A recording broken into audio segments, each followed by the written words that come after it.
With a promise to make Accra the cleanest city on the continent by the end of his term, the President, Nana Addo Dankwa Akufo-Addo, has put a target on the back of Honorable Mohamed Ejesoa, the mayor of Accra. Honorable Ejesoa is facing an ever-populated city that is bursting at the seams. On Face to Face today, we find out his plans to improve traffic and sanitation, as well as his response to charges that he is insensitive to the plight of the underprivileged in the city. Honorable Ejesoa is on Face to Face. Thank you very much for joining us on Face to Face today, Mr. Mayor. How are you doing? I'm doing great. What about you? I'm doing fantastic as well. But just for clarification, Mayor of Accra, where is that now? We want to know. We know the very demarcations. I attended the inauguration of an MC in Ablekuma West the other day. Yeah. So that's off your plate. So where exactly do you fit in now? Well, my jurisdiction ends at from the east of Accra, that's Usukloti. We still share boundary with La. From the Kingdom Stationery, there's an open drain there in front of the Shell Fuller Station. That's where it begins from eastwards, and then to west, we share boundary with Dansuma. So immediately you cross Mamprobi, you are entering into Dansuma. So you have entered into Dansuma, then that's Ablekuma West. And the north, we still share boundary with Okankwe North. Okankwe North starts from the Alaju, the police depot. The police depot, then you have entered into Okankwe North. That's the police training school.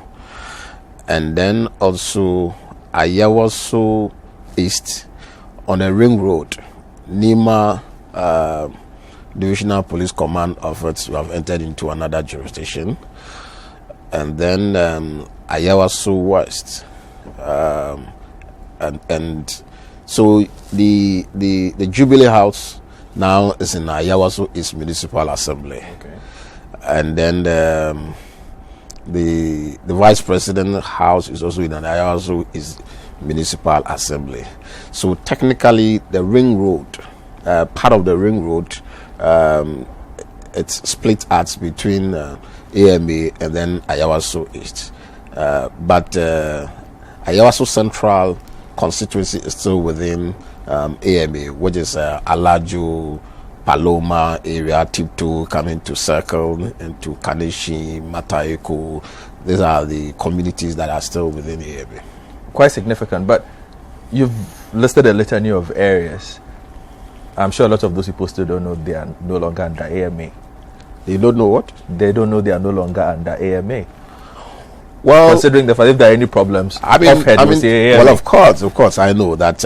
If you look at Accra, it's a very compact place, and the redemarcation of the areas and assigning duties to other assemblies is intended to probably ease the pressure on one assembly because of the numbers. Because if you reference the 2010 population and housing census, in Accra Central, in Accra alone, we have 1.9 million residents as at 2010. And if you use a 3.1% growth rate, 2018, you are looking at over 2.1 million residents. But what is significant is that this is the city center that houses everybody that comes to Accra. You have central administration here, the business center, and then the informal certain business also within the city center, i.e. the markets. So you have a transit population of close to 2 million also during the day. So during the day, you are talking about around 4 million people. The idea is that more structures should be created to deal with the very pertinent issues addressing communities in Accra. And how has this affected your supervision of the jurisdiction? Have you, for instance, lost revenue, IGF, that sort of thing? Of course, certainly. I mean, it affects you in terms of revenue because Ayawaso West, which is East Legon, Abelinkpe, Jowulu is gone. Okankwe North, Achimotan, Kisiman is also gone. Ablekuma West, which is Dansoman, is gone. Ablekuma North, Odoko, Official Town areas is also gone. So your revenue will certainly be affected. But it goes to another assembly, and we are hoping that that assembly will also use that revenue to address the basic needs of the communities there. And at least you have a smaller area to govern. That's a positive for you. You can focus. Well, you can focus, but the interesting thing is that because the city is quite compact, it needs collaboration between the assemblies to be able to work effectively, because issues relating to sanitation, these are cross-border issues. They are cross-jurisdictional issues, so we are quite mindful of that, and we are aiming at making sure that the new assemblies with the mother assembly continue to work together to deliver Accra, because in the minds of the residents in Accra, this is Accra, and they expect one administrative architecture to deal with the issues. So if we continue to work together, we'll deliver on the promise. And you talk about the architecture. So far, how do you feed into each other to make sure that you are working from the same blueprint? Well, the good news is that we are collaborating and we're working together. Just a day, I think on Friday, even the Ministry of Local Government facilitated an engagement between the AMA and the newly created assemblies on transitional matters that we should continue to engage. The MCs also have a platform that we share notes and ideas together, because in the mind of the central administration, i.e. government, this is Accra, and we are expected to work together to deliver, especially in the area of sanitation. Now, talking about sanitation, the president made it a central theme when he came into power that Accra was going to be the cleanest city by the end of his term. 2 years in, residents of Accra would tell you they haven't seen a lot to give them encouragement. What do you say to that? Well, it's been a year now and a couple of months, and there's been a lot of work that has been done. The significant successes that we have chalked is about making sure that you don't find heaps of refuse that we used to see in the city center. That does happen, sir. You could see some, what we came to see was a mountain of refuse at strategic locations in Accra, and there were more than 42 that we came to meet. As I speak to you now, and I speak on authority, that those heaps of refuse around Malam Junction, Okponglo, Bempasem, and many other areas in Accra, you can't find them.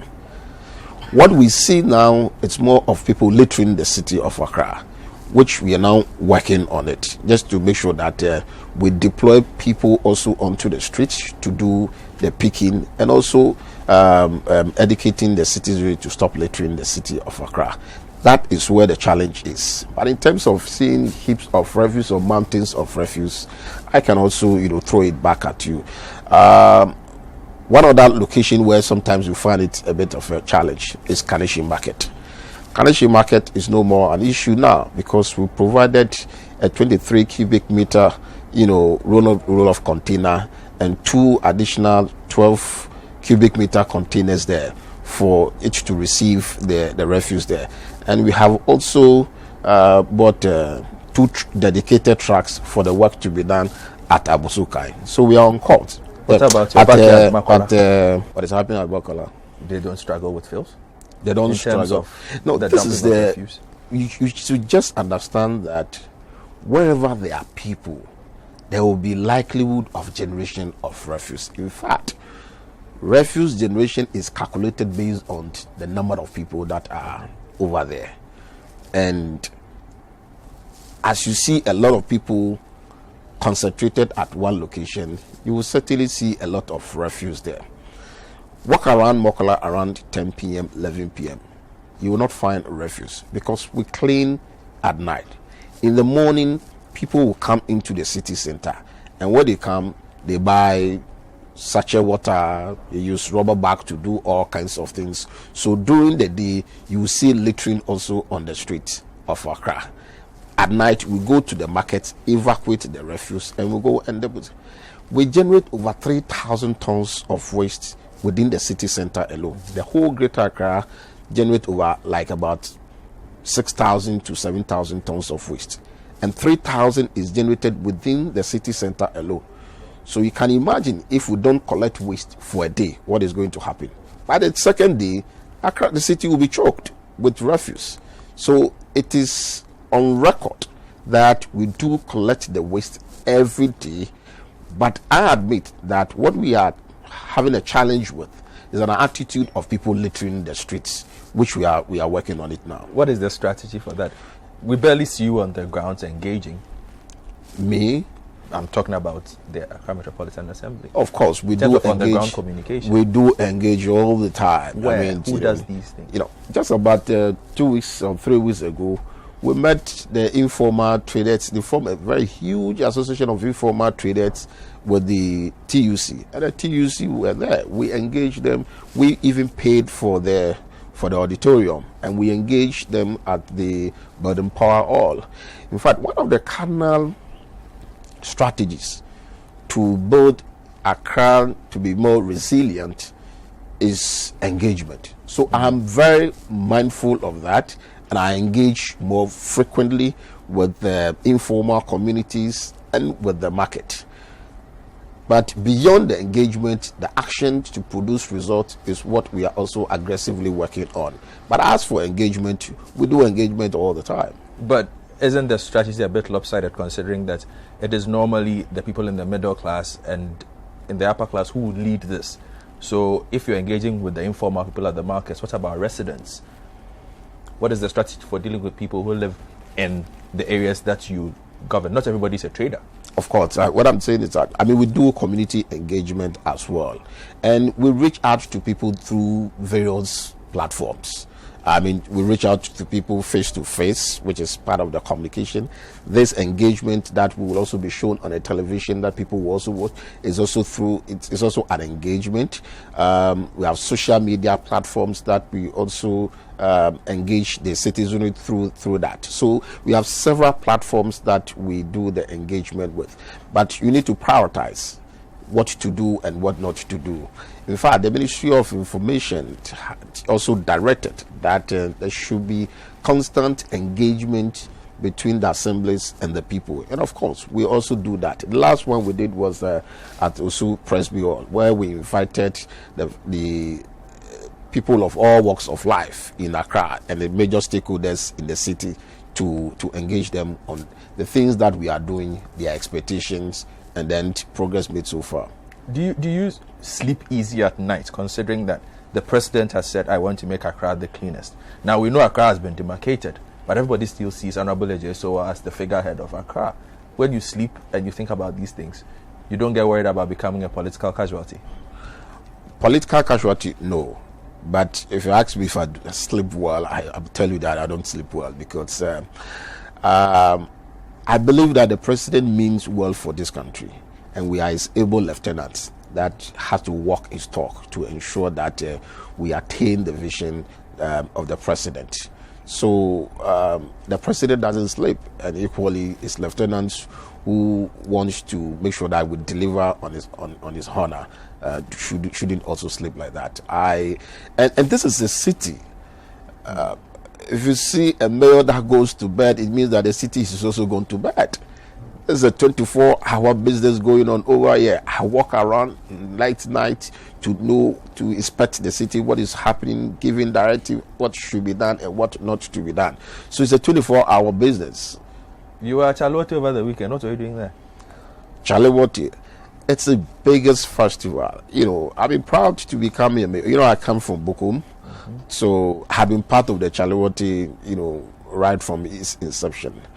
But it's a big platform for us to show what the city stands for. And I think that having associate AMA to the Chalewote Festival has also promoted the city internationally, and it also serves as an opportunity for creative arts to also display what they have done, and a huge market, and people also to have fun. I was there on Saturday, and I was there yesterday as well. And you enjoyed the art. We don't seem to have a lot of artsy spaces in Accra. Well, that is fairly correct. And having traveled a bit around the world, I have recognized the contribution of creative artists to the city and the country as a whole. I have hosted the Ghana visual artists several times. In fact, I'm working closely with the Ghana visual artists. If you go to our new office, they are the people that they are displaying their paintings in our new office now. And our new office will also serve as one of the important locations where artists will be displaying their works or will be exhibiting their works over there. I'd also hosted them in my official residence. If you come to my official residence, this year the World Art Day in Ghana's version was hosted at my residence, and there was a live paintings of people, including my good self. In fact, I also painted, and you will see.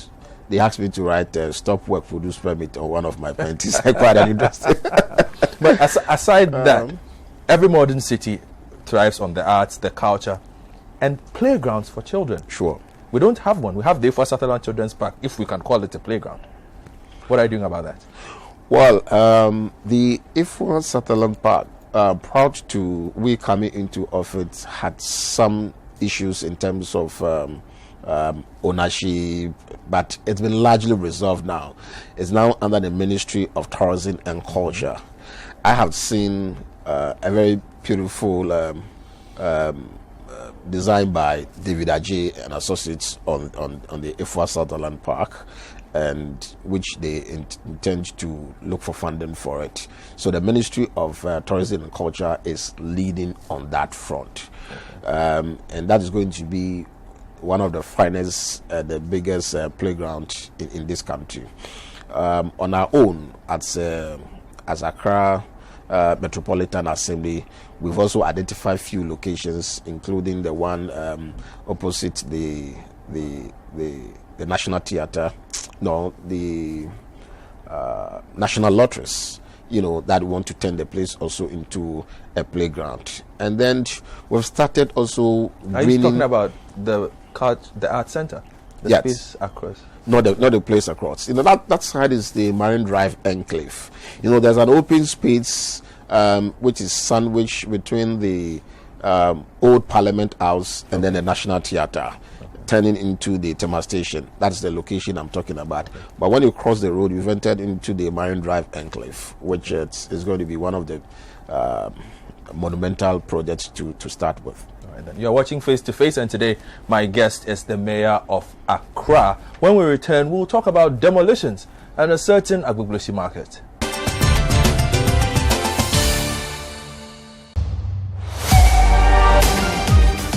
Wherever the weekend sporting action happened, we will bring it to you here on Scorecard. Every goal, every dunk, every punch, the winning strides, and the winning volleys. Come international media, he said, look, wait, sit and wait. Let me have a meal with my people. And I think that's the same cool, it's the same organization he brings to the field every time I've seen him play. He looks to me like somebody who's played over 50 caps already. Okay. But this guy has barely played over 25 caps for the national team. All of the weekend's action in one place. Scorecard. Every Sunday at 8 p.m. prompt on CTTV.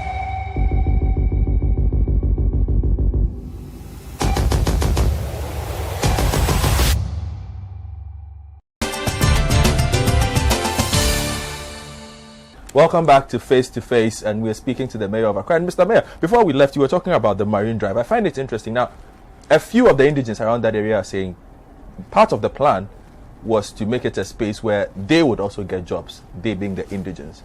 Complaints are that they are not seeing these things.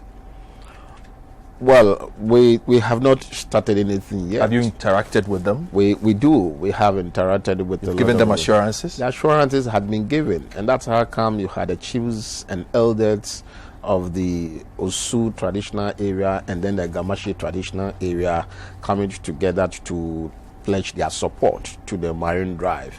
In fact, prior to that, there had been a lot of engagement because within that enclave, there are some locations which are also very much interested to the Ga people. There are some shrines there. So a lot of cultural activities had also taken place over there just to reassure everybody. Indeed, behind the Osu Castle is also a fishing community. And the Marine Drive is intended to also make sure that that fishing community is maintained. Because if you want to promote tourism, you don't promote tourism by erasing your past and then coming out with something entirely new.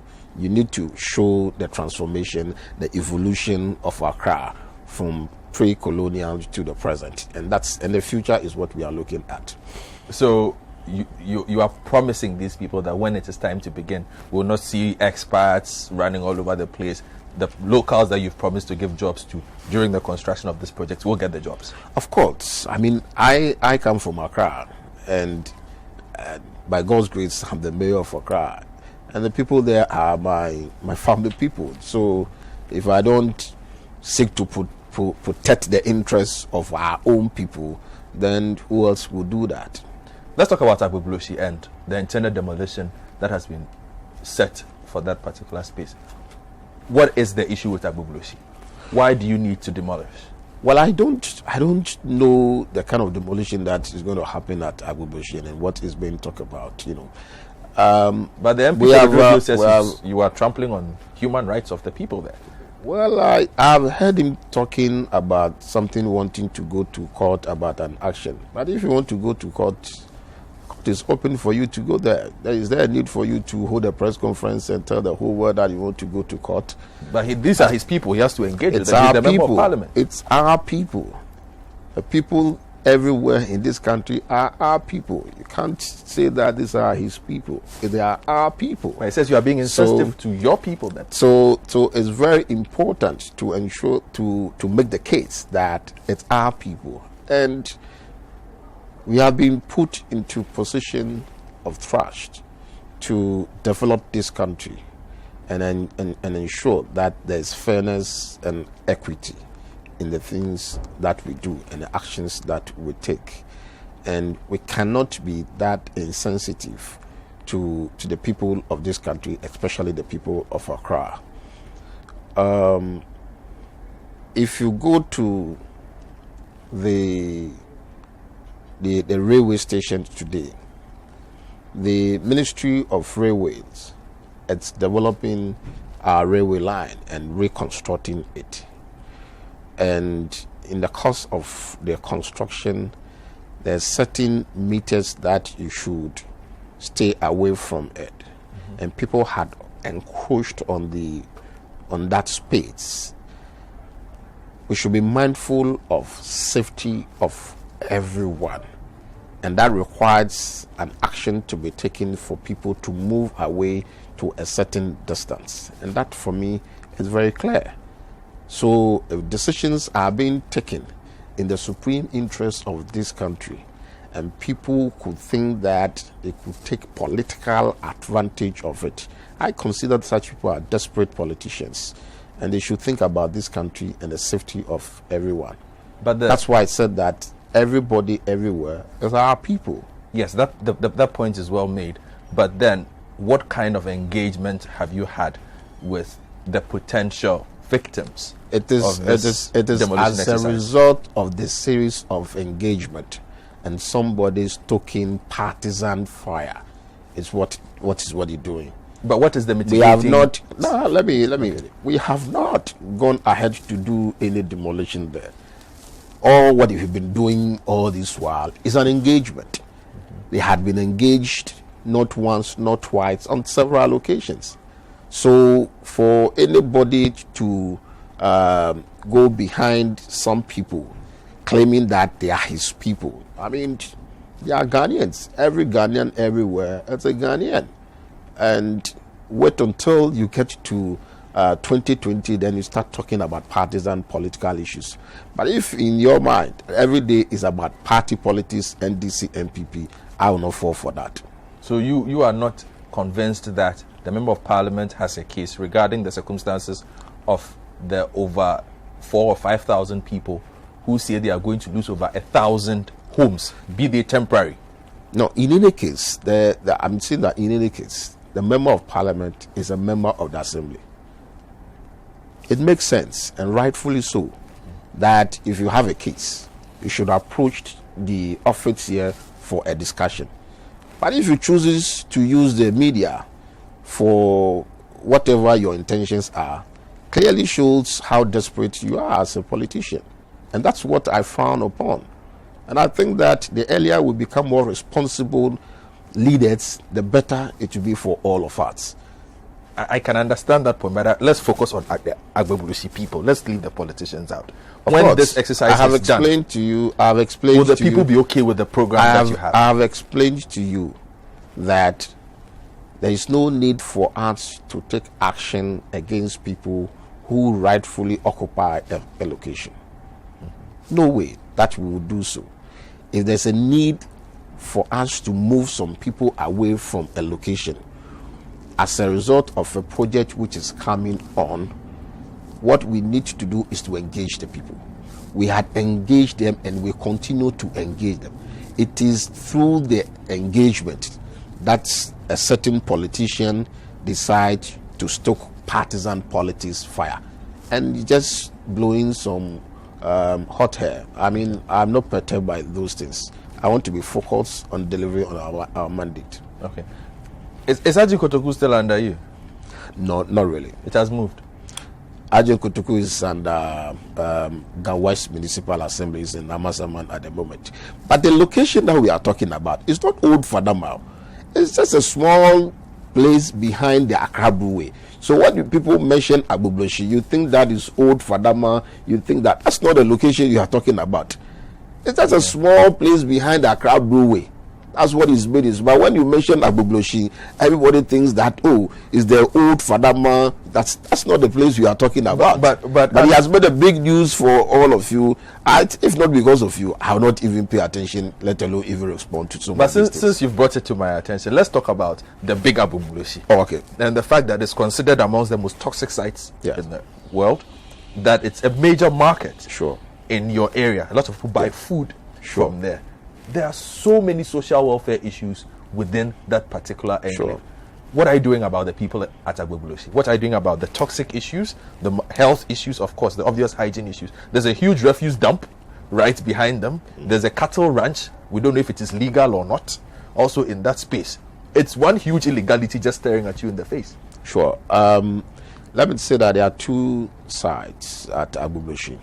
The Agbogbloshie community, which is the settlement where we call it Sodom and Gomorrah, we call it Old Fadama. And then we have the market. And then we have Agbogbloshie Township, where people also stay. The location you are talking about, which is the Old Fadama, where mainly people stay there coming from the north. We have scrap dealers there. We have the Konkomaya market there. We have the palm oil market there, and some community people over there. That's a challenge to us. The people, the last time an enumeration was done there, the people there are more than 100,000. So that's a huge number you're talking about. It has been on the table of government all this while to relocate the people from the Old Fadama. But the original idea is to relocate the bulk breaking markets So the Agbogbloshie market, which is the food market, people, it's a bulk-breaking market. It's not purely for retail. So the idea is to move the market away from the city center, so that all the big trucks, even that comes to the city center, would cease to come into the city center, because they also create huge traffic also within the city center. Unfortunately, the land which was acquired at Ajen Kotoku, government over the years haven't utilized it very well, and people have taken advantage. The last time I went there, over 80% or to 90% of the land is gone, and I'm wondering, how the relocation is going to be like. But the small market which was constructed with adjoining fire service, police station, and the school are still there, so probably we could take advantage of it. But the numbers that we have at Agbogbloshie, and the space available at Ajen Kotoku cannot accommodate the numbers. My position is that we should be thinking of urban regeneration,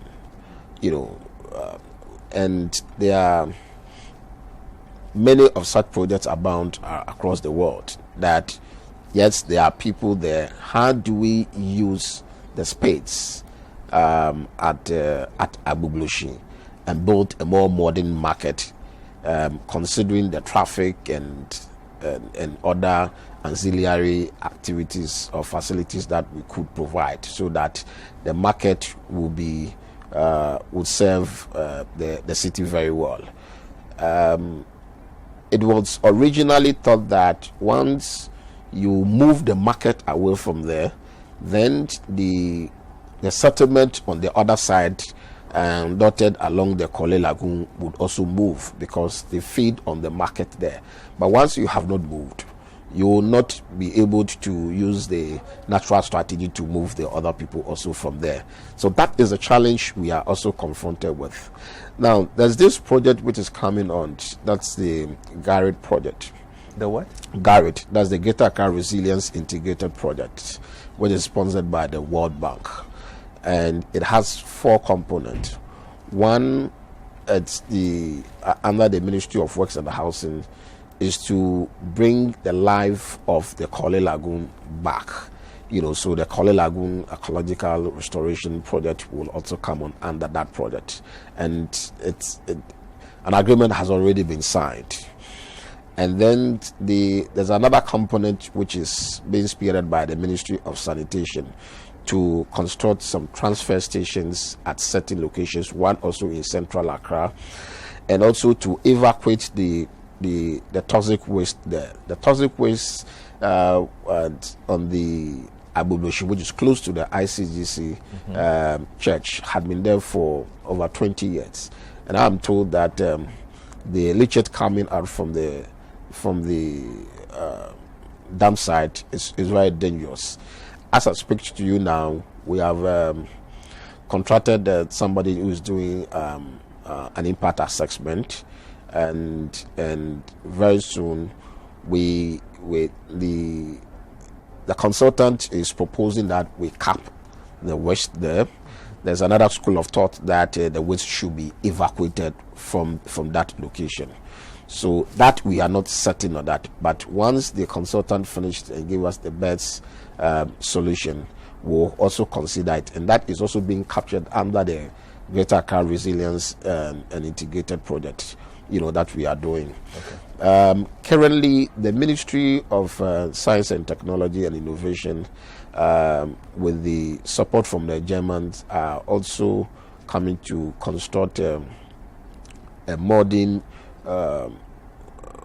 e-waste recycling plant there, so that all the scrap dealers in that area will bring their scraps to them, and that will be processed there before they are sent to wherever they will go to. So, and in a couple of days, the German chancellor will be coming to town, and one of their ministers would like to visit that project as well, because the Germans are sponsoring that particular project, and they want to make sure that we change the life of the people in that particular community. And once the Garrett project is fully commenced, people will be affected, and those who will be affected will have to be compensated also. It's a World Bank project. So the Ministry of Inner City and Zongo Development is also identifying communities that will be affected by the project, and then taking stock of the people and the potential impact on their properties, and for a compensation package also to be arranged for them. So these are the ministries leading the project, and because it's within our jurisdiction, the Accra Metropolitan Assembly is the major beneficiary to that project. But beyond AMA, there are some locations also, for instance, in Domi, where there will be another transfer station there. So Ghana East is also Assembly is also actively involved. All right. Now, you're one of the first mayors I heard talk about the difficulty in executing tasks because power is not centralized with you. You have to work with a lot of agencies in order to be able to execute. You've openly complained about this, in that it limits just what you can do at a time. Have you made any headway in perhaps proposing suggestions where a bit more power will be entrusted to you to be able to execute some of the plans that you have? Well, I think that it's been tackled from another angle. Let me put it this way, because the creation of more assemblies probably is to ensure that we have many micro units with an administrative structure to deal with the issues. But there's a much bigger issue that we need to reflect over as a country. In any city that you think that it's where it's developed, and you can't pinpoint any city, either in Cape Town, Joburg, London, wherever you are, the city authority has full powers to manage the city. So you have even the police, under the authority of the police. So you have the Metropolitan Police, you have the education, under the city authority. So it's come out very clear, so that in your planning, when you look on the dashboard, you are making sure that everything is managed properly. But if the city is managed with a lot of agencies having so much powers to take independent decisions, that's where the challenge is. And that's what I think that as a country we need to reflect over it properly and know that we have only one city, and that city should have a lot of authority and power. Nothing happens within the city on the blind side of the city authority. But you are in a position of power where you can push this agenda, where you can let your voice be heard on this. Have you done so? I am doing so right now, even through this particular program, and as you alluded to it, that I have spoken about it previously. Perhaps you are not pushing it forcefully enough. You should be having conversations with the minister and the president about this. Well, I'm continuing the conversation with other people as well. I'm bringing it up as well. In fact, if you looked at the evolution of our local governance system and a lot of ideas that I have seen, there's a lot of talk about how to have the area called Accra with an authority to manage what we call Accra. I mean, a lot of things happens even in the peri-urban areas, and they still make reference to the Accra Metropolitan Assembly, because you come even by the name Accra Metropolitan Assembly. So when you tell people that, oh, this is not my jurisdiction, but you are the AMA boss, you are the mayor, why are you saying so? Even within your jurisdiction and the things that are happening. For instance, if you have a Ministry of Education, and there are education infrastructures within your location, and you provide even that infrastructure, the Ministry of Education is still a unit on its own that have their own administrative structure, and they take instructions also from their ministries, their national office, regional office, and then they also work with the municipal and metropolitan assemblies as well. My view is that it doesn't work that way. The Ministry of Education, which is the policy making body, should make its budgetary allocation like the way we have the District Assembly Common Fund that shares their common fund for the assemblies. Each ministry should also be able to consider that, because then we can fully decentralize. Because when you have decentralized and you have the bodies there and they are working, then you know that these are fully decentralized bodies and they are working. I mean, once you have the money and the assemblies do not have the money, certainly the one who pays the piper calls the tune. You're watching Face to Face on City TV. When we return, we'll have a conversation about beggars in the city of Accra.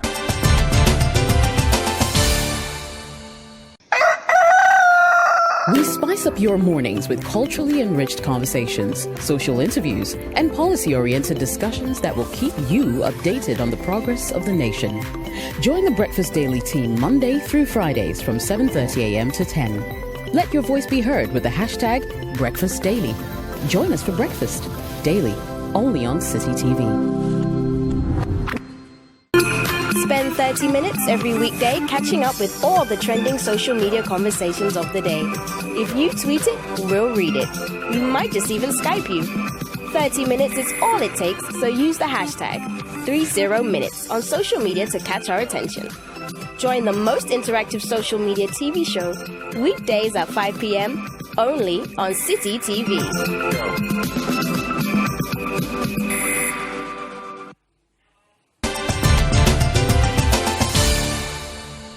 Welcome back to Face, where we are speaking to the Mayor of Accra, the Honorable Ejay. So, Honorable, let's talk about floods. Are you satisfied with what you've seen as Mayor of Accra in the past year and a half?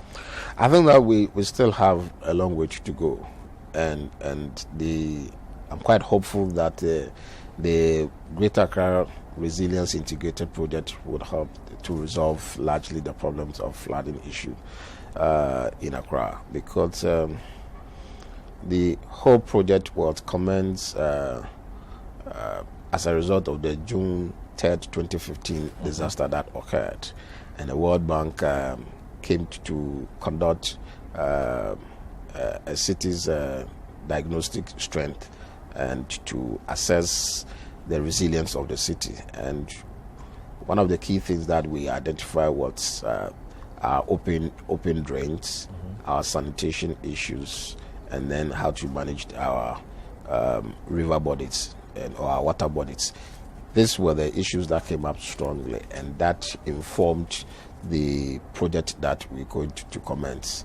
At this critical moment, the city authority is doing its best, but it needs a huge funding to be able to deal with it. But coupled with that, we should also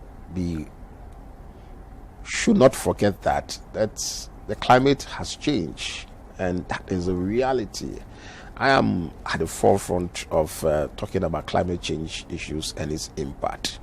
Currently, I represent the mayors in the whole of Africa on a steering committee championing climate change issues. So when I get opportunity, I still want to talk about it.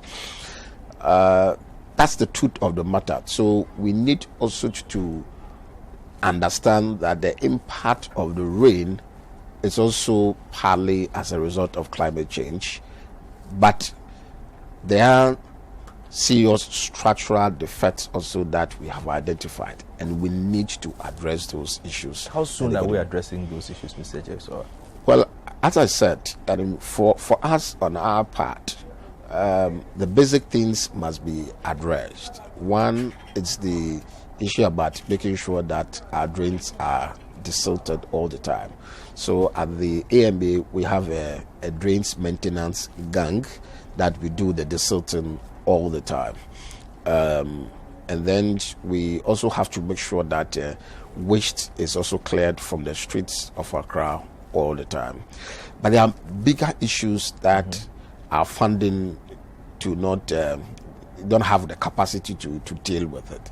For instance, the dredging of the Korle Lagoon, which is under the Ministry of Works and Housing. And that's taking forever. It's taking a long time. As I speak to you now, if you go back to the Korle Lagoon, you will see that it's filled with a lot of waste.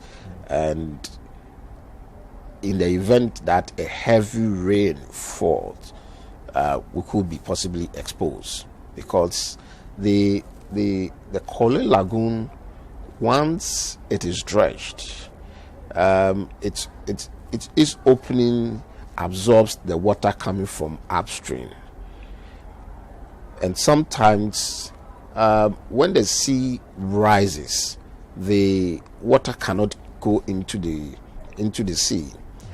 But because the Korle Lagoon itself is not dredged, it's unable to absorb large quantities of the rainwater, and then it flows back into Adabaka, Sahara, Udona, those areas, CTFM, your areas. So a constant dredging of the Korle Lagoon is extremely important assignment for us to deal with the issue about flooding in Accra. Has the ministry updated you on why they seem unable to be able to complete a task that obviously is at the heart of the problem that we have with flooding? I think that the major issue is always about funding.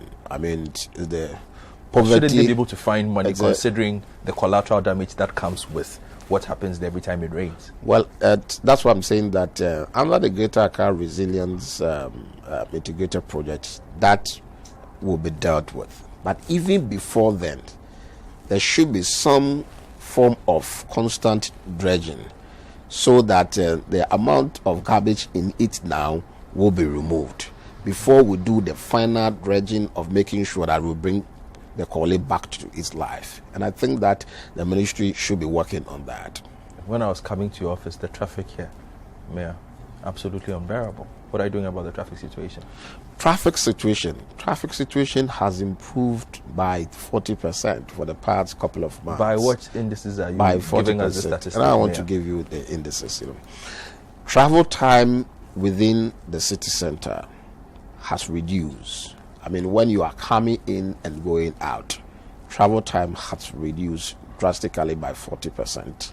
And we drive around town. We have our transport department with season planners that focuses more on traffic issues. In fact, one of the things that I have prioritized in my office is about traffic management and safety issues.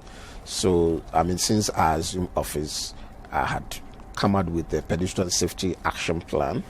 I've also come out with another report on traffic management, which looks at from 2011 to 2015 and the impact of traffic on our lives and in Accra. And all these are available to your office, and I can also furnish you with some of these things. And it uses a coordinated approach. So you could see that with the pedestrian safety action plan, which we were at the forefront, working with the Department of Urban Roads, working with the National Road Safety Commission and other agencies. Today, if you walk around the ministries, the Ridge Enclave and some other areas, they have mounted bullets in all these locations just to indicate where pedestrians have to cross. You don't cross anywhere just like. It's all as a result of this pedestrian action safety action plan that we have designed, and we are responding to it. We are implementing it to the letter. Another example, it's La Paz intersection. The La Paz intersection records the highest pedestrian casualty in the whole of Accra. 16% of all pedestrian casualties happens on the N1, and we've taken note of that based on the research work that we've done over there. We also realized that the pedestrian crossing on the La Paz intersection in the N1, it's so high, over 16,000 crossing in an hour and over 200,000 crossing within a 12-hour period on the N1 alone. So you can understand that where human activity is concentrated, safety issues must be prioritized. As I speak to you now, we are redesigning the La Paz intersection to ensure that pedestrian crossing is done in a very safe manner. We want to make sure that we have a pedestrian crossing sign, the traffic signals are changed, the crossing we need to make sure that the curbs has ramps that wheelchairs can also cross, because at the moment, if you are a wheelchair-driven person, you can't cross the La Paz intersection. All these things have been designed. We secure the funding for it. We just commission it, and then in a matter of weeks, the works will also commence over there.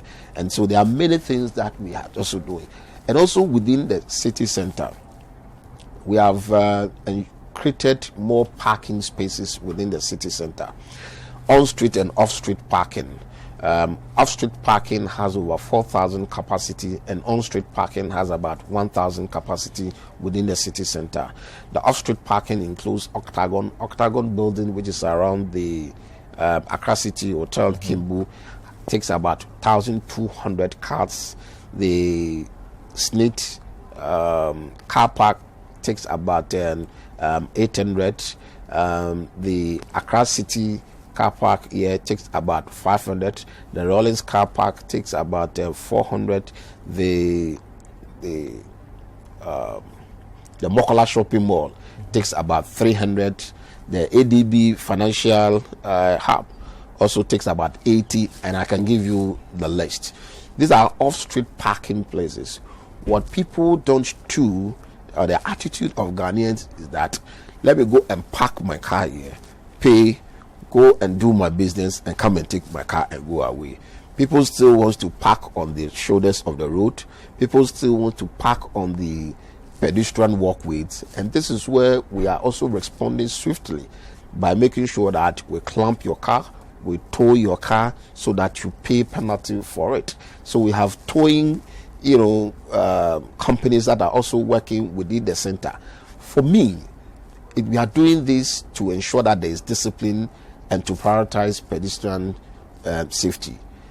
Our report from 2011 to 2015, 70% of the road crashes fatalities are pedestrians. So some of these decisions that you take is in the interest of this country and the data that you are informed with. But you sometimes have, trotro drivers, taxi drivers who want to park anywhere to do their business. If you are envisioning a city that 30 years to come, we want to have a very smart, sustainable and resilient city, modern city, then we should start from now. We cannot be thinking about what will happen, having a very beautiful city in 2030 without taking action now. The action is now. There are some political consequences to that, but I'm very hopeful. I'm quite hopeful that the people of this country and the people of Accra will see the benefits of our actions, and then they continue to encourage us to do the work. You make reference to other areas like Kigali. Kigali is an authoritarian system. In our part of the world, we are liberals, we are Democrats, and we say all kinds of things. Can you imagine that we have such an authoritarian system over here? Those days when we have Salifu Amankwa at Kwame Nkrumah Circle, that people are whipped left, right, so there could be some discipline. But I'm sure that we have moved on, and this is the path that we have chosen. We've chosen democracy. There's a price to pay for it. and we are navigating through it to ensure that we achieve the same goal. Now, Honorable, there are those who said that the mayor's office is insensitive to the plight of street children and beggars, because it seems you are in open confrontation with these kids on the street, even though you've not set up a strategy to deal with them. What do you say to this? Well, that cannot be true. I mean, I have worked in development circles for 20 years. So I am mindful of processes, strategies, and engagement of people. I am a human-centered person, and it's a job that I have done over the years. So having come into this office, I cannot do something different. Using kids to beg, it's illegal and is inhuman. Are you sure that kids are being used to beg, or is their situation that just pushes them there? If it is inhuman, and I think that it's important as a city and as a country, we wake up. People give out arms to people for all kinds of reasons, on religious grounds, on compassion, on all kinds of things, and we are encouraging begging on the streets. As part of the District Assembly Common Fund, every district is supposed to have a disability fund to support disabled people within your district. All the people who are disabled on the streets takes advantage of the disability fund, but they still want to be on the streets because you are willing to give them money on the streets. You are willing to give out all kinds of things to them on the streets. And if I stay on the street and somebody comes to give me 10 Ghana cedis a day or 2 days, I mean, they're making a lot of money than people who are even doing business. So I think that it's important for also us to understand that we should stop encouraging people to beg on the streets, and especially the use of kids. What we have done is to work with the Ministry of Gender through the Department of Social Welfare. They have a huge facility at Medina, which is the social welfare at Medina. So when we pick the kids, we send them to Medina Social Welfare. At the Medina Social Welfare, they are screened and then they are reintegrated. Those who have families, they get back to their homes, and then we register their parents on the LEAP so that they can earn that support, and also facilitate the kids to go to school under the FQ program that we already have. Those that we could not find them, their parents, they are also sent to orphanage homes. There's one at Doimu and one also at Weja, which is big, and that's where we take care of them. There are many of them who are also foreigners who do not have any. So we also liaise with the embassies. As I speak to you now, few of them, the embassies have taken custody of them and they have dispatched them back to their homes. So it's a very comprehensive program that we are dealing with. But we know that is deep-rooted in our society. It's something that we have accepted to be part of our culture, and people willingly give out monies to the underprivileged and the beggars on the street because you think that you can also get some blessing in it. You think that you are satisfying your own ego sometimes, but at the end of the day, you are also promoting street begging. And the fact of the matter is that I had indicated to you earlier that 70% of the fatalities of road crashes are pedestrians. These are the people who fall victims to all kinds of road crashes that we see. If you have something to offer, there are orphanages there, go and give it to them, and I'm sure you get the same blessing as you want. Thank you very much, the Mayor of Accra, for spending time with us. We caught him unawares, but he found time for us on Face to Face. My name is Godfred Akotobua. I'll catch you on the next episode of Face to Face. Have a good day.